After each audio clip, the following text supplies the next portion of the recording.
오늘 예배 가운데 우리에게 주시는 생명의 말씀은 누가복음 8장 16절에서부터 18절까지의 말씀입니다. 신약성경 103쪽에 있는 누가복음 8장 16절에서부터 18절까지의 말씀입니다.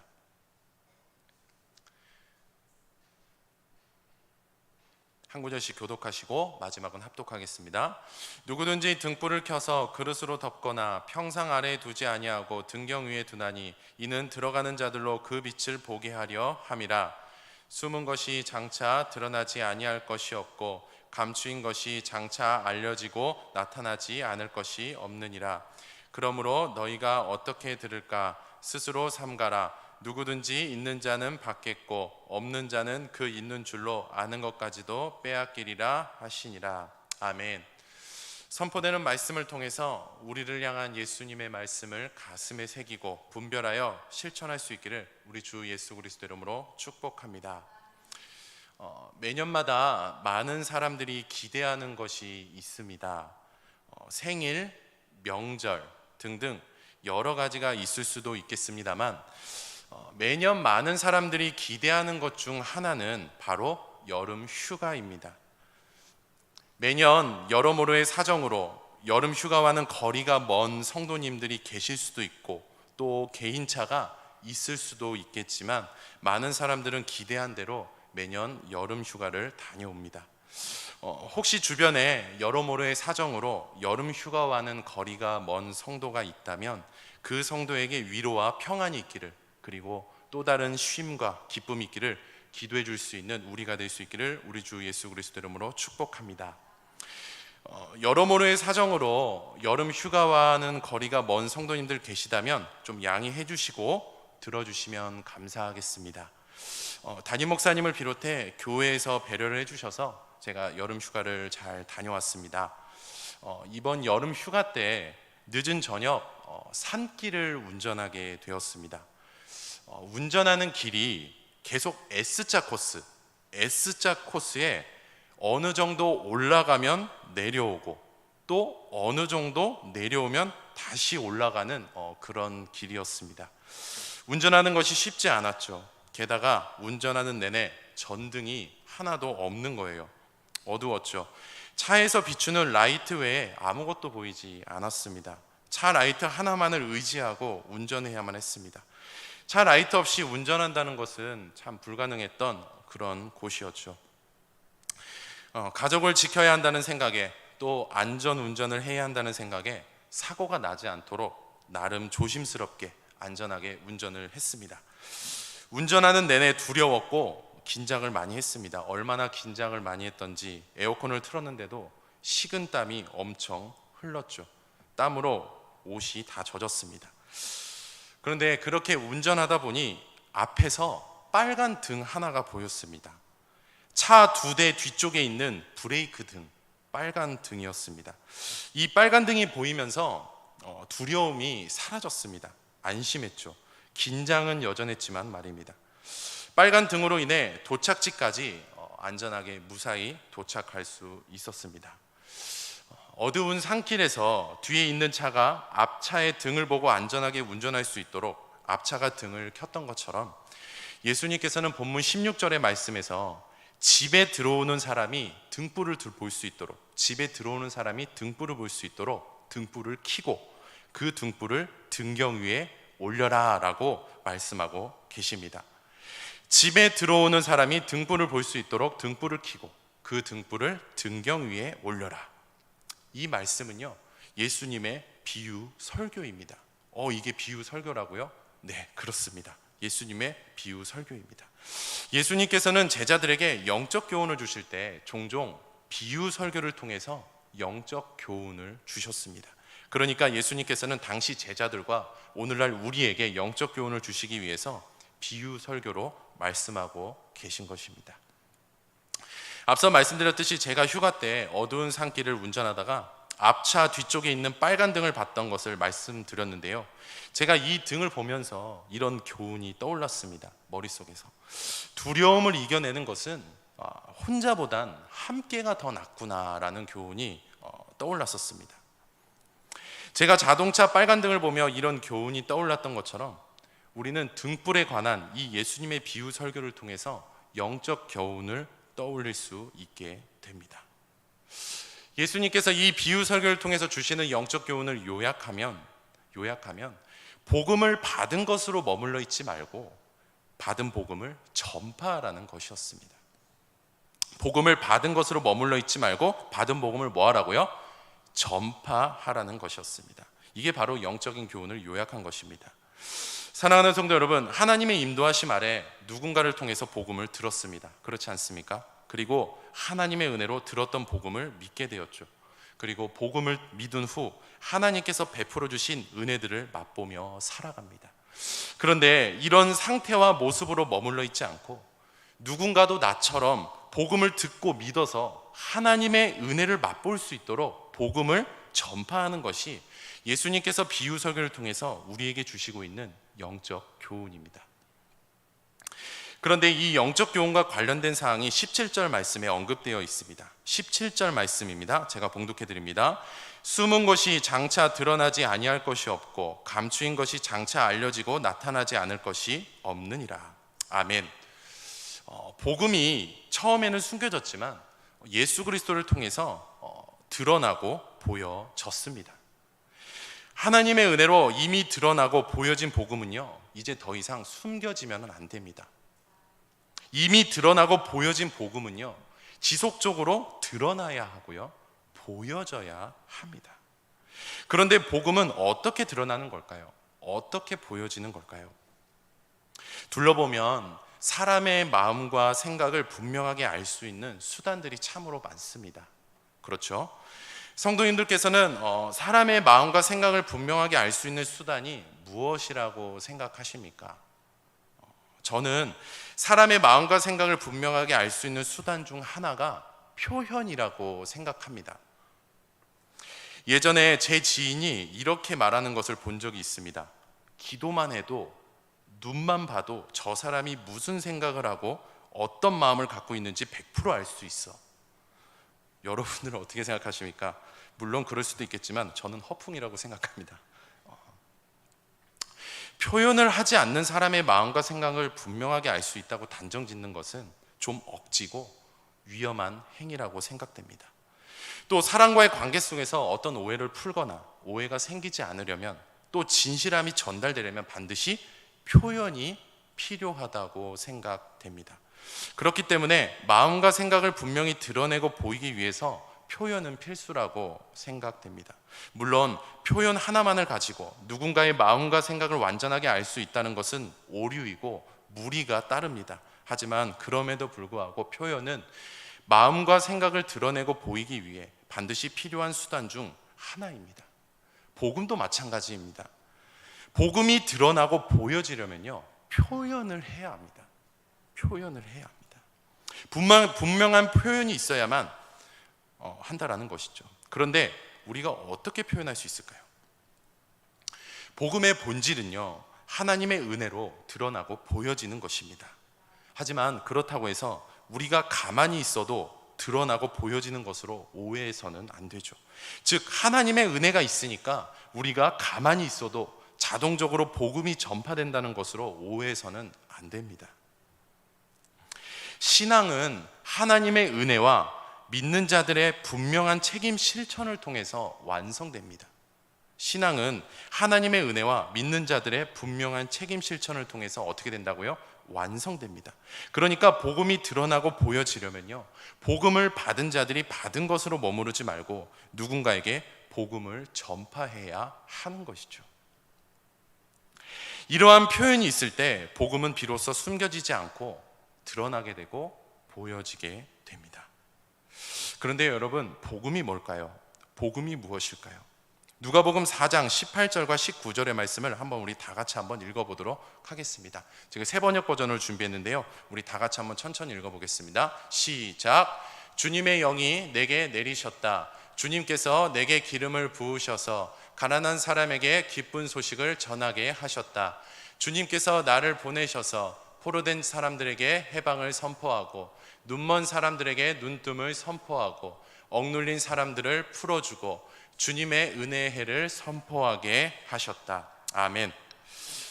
우리가 방금 읽은 이 말씀은요, 하나님께서 이사야 선지자를 통해서 예언하신 메시아의 사역과 그 사역의 결과에 대한 말씀입니다. 메시아의 사역과 그 사역의 결과가 바로 복음이죠. 하나님께서 이사야 선지자를 통해서 예언하신 메시아가 누굽니까? 하나님의 아들 예수 그리스도를 말합니다. 그러니까 복음은요, 예수님의 사역과 그 사역의, 예수님의 사역의 결과인 것이죠. 예수님의 사역과 예수님의 사역의 결과는 이렇게 요약할 수 있습니다. 십자가에서 죽으신 예수님을 믿으면 죄에서 해방되어 구원을 받게 된다. 그렇습니다. 복음은 예수님을 믿으면 죄에서 해방되어 구원을 받게 된다라는 것을 말합니다. 그래서 오늘 예수님의 비유 설교를 통해서 당시 제자들과 오늘날 우리에게 주시는 영적 교훈을 정리해서 말씀드리면, 나에게 흘렀던 복음이, 즉 예수님을 믿으면 죄에서 해방되어 구원받는다는 그 복음이 다른 누군가에게 흘러갈 수 있도록 전파하라는 것입니다. 그런데 오늘 본문을 보시면요, 예수님께서는 이런 영적인 교훈을 언급하신 것으로만 끝내지 않으시고요, 영적인 교훈과 관련해서 두 부류의 사람이 있다라고 말씀하고 계십니다. 18절의 말씀입니다. 우리 다 같이 한번 읽어보겠습니다. 시작. 그러므로 너희는 어떻게 들을까? 스스로 삼가라.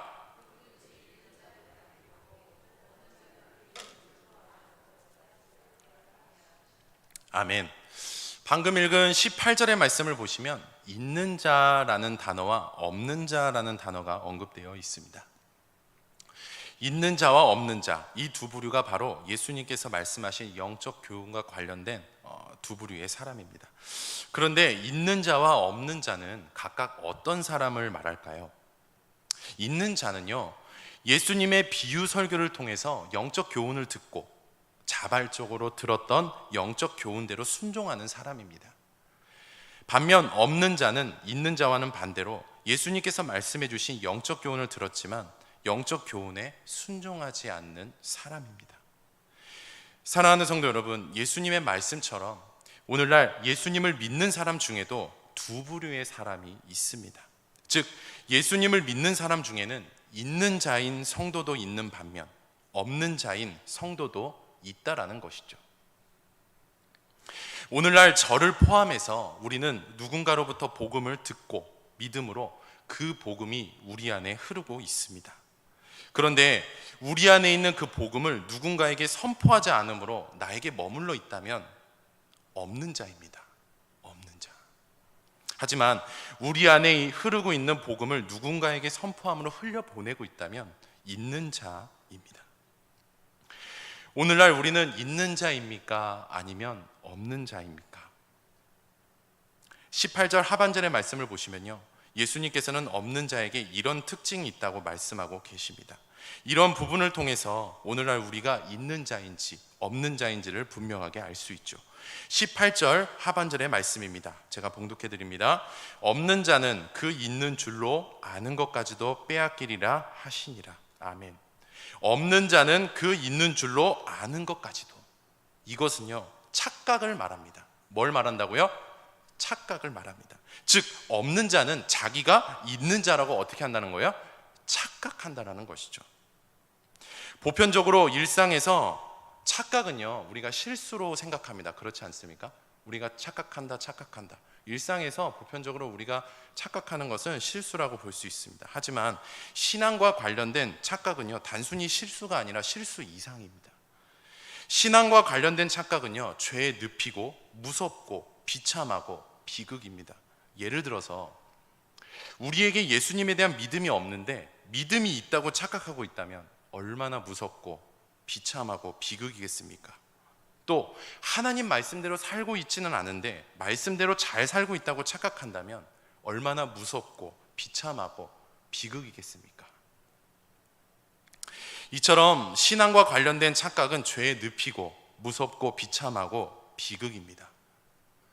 없는 자는 이런 착각에 붙들려 있습니다. 이것이 바로 없는 자에게만 있는 분명한 특징이죠. 그리고 없는 자는 이런 특징을 갖고 있는 것과 아울러 비극적인 미래가 예언되어 있습니다. 18절의 말씀을 다시 보시면 없는 자는 그 있는 줄로 아는 것까지도 빼앗기리라 하시니라 라는 말씀이 언급되어 있는데요, 이 말씀은 없는 자는 하나님께서 심판하시는 그날 분명한 대가를 치르게 될 것이라는 말씀입니다. 이것은 인간이 어떤 말로도 무엇으로도 표현할 수 없고 행할 수 없는 공포와 두려움이죠. 그래서 없는 자는 무섭고 비참합니다. 없는 자는 무섭고 비참합니다. 하지만 반면 있는 자는요, 기쁘고 복됩니다. 18절의 말씀을 다시 보시면요, 누구든지 있는 자는 받겠고 라는 말씀이 언급되어 있는 것을 보시게 되는데요, 이 말씀은 있는 자는 없는 자와는 다르게 하나님께서 부어주시는 은혜를 맛보게 될 것이라는 말씀입니다.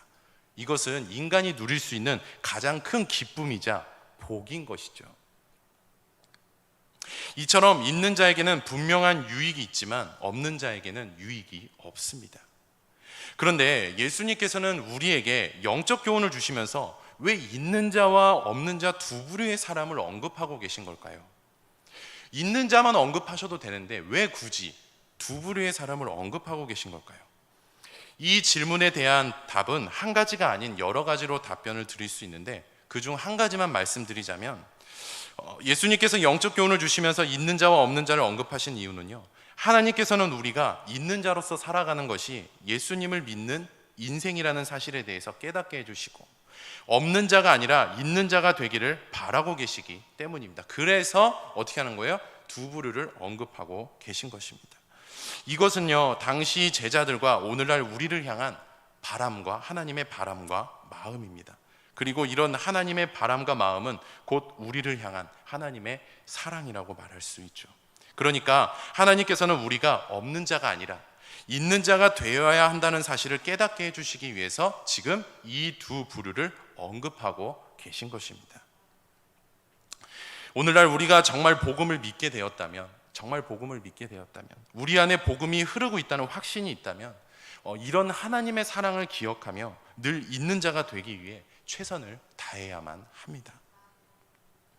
그런데 오늘날 우리가 있는 자가 되려면 지혜가 필요합니다. 그런데 그 지혜는 뭘까요? 있는 자가 되기 위해 필요한 지혜들이 참으로 많은데 오늘은 한 가지만 언급해 보도록 하겠습니다.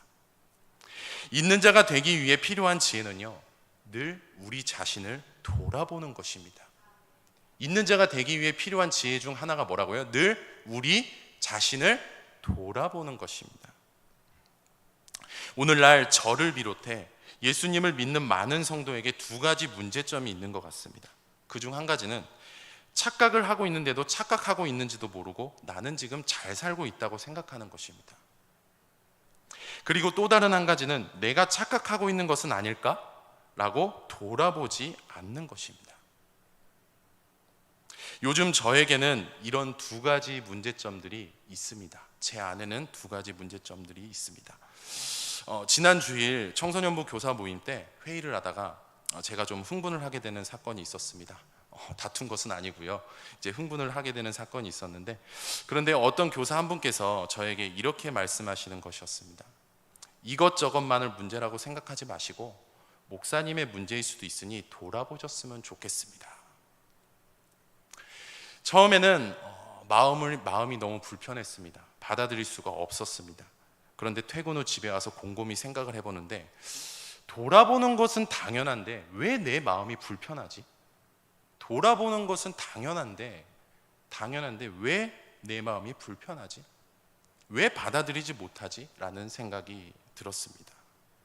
기도하고 돌아보고 또 기도하면서 앞서 말씀드린 그 두 가지 문제점들이 저에게 있다는 사실을 분명하게 깨닫고 인지하게 되었죠. 사랑하는 성도 여러분, 여러분들은 어떠십니까? 혹시 저처럼 착각을 하고 있는데도 착각하고 있는지도 모르고 나는 지금 잘 살고 있다고 착각하고 있지는 않습니까? 또 내가 착각하고 있는 것은 아닐까라고 돌아보지 않고 있습니까? 저를 비롯해 우리에게 이러한 두 가지 문제점이 해결되지 않는 한 우리는 결코 있는 자가 될 수 없습니다. 가끔 돌아보는 것을 별것 아닌 것으로, 가벼운 것으로 여기시는 분들이 계십니다. 뭔가 이게 부끄럽고 뭔가 실패하는 것 같고 그렇게 보시는 분들이 계십니다. 하지만 신앙에서 돌아본다는 것은요, 성장과 성숙의 과정입니다. 돌아본다는 것은 무슨 과정이라고요? 성장과 성숙의 과정입니다. 또 신앙에서 돌아본다는 것은 올바른 길을 걸어가기 위한 필수이고 과정입니다. 그래서 돌아보는 것은 결코 실패가 아닙니다. 부끄러운 것도 아니죠. 그래서 누군가가 우리에게 돌아보라고 권면했을 때는 우리 안에 있는 감정을 좀 내려놓고 그대로 받을 수 있는 우리 모두가 될 수 있기를 바랍니다. 신앙에서 돌아보는 과정을 통해서 회개의 역사가 일어나더라고요. 또 말씀대로 살기를 결단하는 역사와 말씀대로 살아내는 역사가 일어나더라고요. 무엇을 통해서요? 돌아보는 과정을 통해서. 이처럼 돌아보는 것을 통해서 착각의 문제가 해결될 수 있고, 그렇게 되면 누군가에게 복음을 흘려보내는 성도, 있는 자가 될 수 있습니다. 사랑하는 성도 여러분, 만약에 우리가 예수님을 믿고 있지 않다면, 복음에 대한 신뢰가 없다면, 우리 안에 복음이 흐르고 있지 않는다면 오늘 예수님께서 주신 영적 교훈대로, 말씀대로 살지 않아도 됩니다. 사실 없다면 그렇게 살지 않아도 됩니다. 하지만 우리는 하나님의 은혜로 예수 그리스도를 믿게 되었고, 복음을 신뢰할 수 있게 되었고, 우리 안에 복음이 흐르고 있기 때문에 예수님께서 주신 영적 교훈대로 살아내야만 합니다. 있는 자가 되어야만 합니다. 그리고 있는 자가 될 수 있도록 최선을 다할 때, 최선을 다하는 인생 끝에는 하나님께서 약속하신 상급을 맛보는 그런 유익이 있습니다. 하지만 없는 자의 인생 끝에는 하나님께로부터 마땅한 대가를 치르게 되는 그런 유익이 없습니다. 있는 자로서 살기를 원하신다, 있는 자가 될 수 있도록 최선을 다해서 인생 끝에 상급을 맛보길 원하신다. 이것은 우리를 향한 하나님의 바람과 마음, 즉 우리를 향한 하나님의 사랑입니다. 우리는 이런 하나님의 사랑을 늘 기억하며 있는 자가 되기에 최선을 다해야 합니다. 말씀을 맺겠습니다. 그리스도인의 사명은요, 있는 자가 되는 것입니다. 그리고 그리스도인에게 있어서 사명은요, 선택이 아니고 마땅함입니다. 즉 그리스도인이 사명을 수행하는 이유는 복을 받기 위해서가 아니라 마땅하기 때문에 사명을 수행해야만 하는 것입니다. 그리고 복을 받기 위해서가 아닌 순수한 마음으로 사명을 수행하는 그 성도에게 분명한 상급이 있습니다. 즉 있는 자가 되기에 최선을 다할 때 하나님의 은혜를 맛보는 상급이 있습니다. 앞서 말씀드렸듯이 이 상급은요, 인간이 누릴 수 있는 가장 큰 기쁨이자 복입니다. 개인의 논리와 생각에 따라 신앙생활하는 그런 분위기 속에서, 편안한 신앙을 추구하는 그런 분위기 속에서 있는 자로서 살아간다는 것은 결코 쉬운 일이 아닙니다. 하지만 최선을 다해서 살아내야만 합니다. 있는 자가 되기 위해 최선을 다한다면 먼 훗날 약속하신 그 상급을 맛보게 될 것입니다. 즉 있는 자가 되기 위해 최선을 다하면서 있는 자로서 살면서 겪었던 모든 상처와 아픔에 위로와 격려가 있게 될 것이고, 그래서 평안과 기쁨을 누리게 될 것입니다. 그렇습니다. 있는 자는요, 우리 안에 흐르고 있는 복음을 누군가에게 선포함으로 흘려보내는 사람입니다.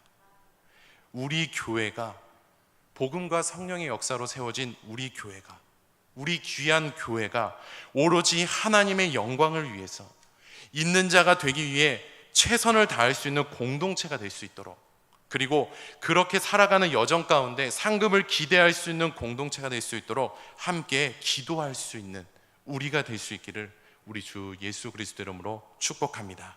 이 시간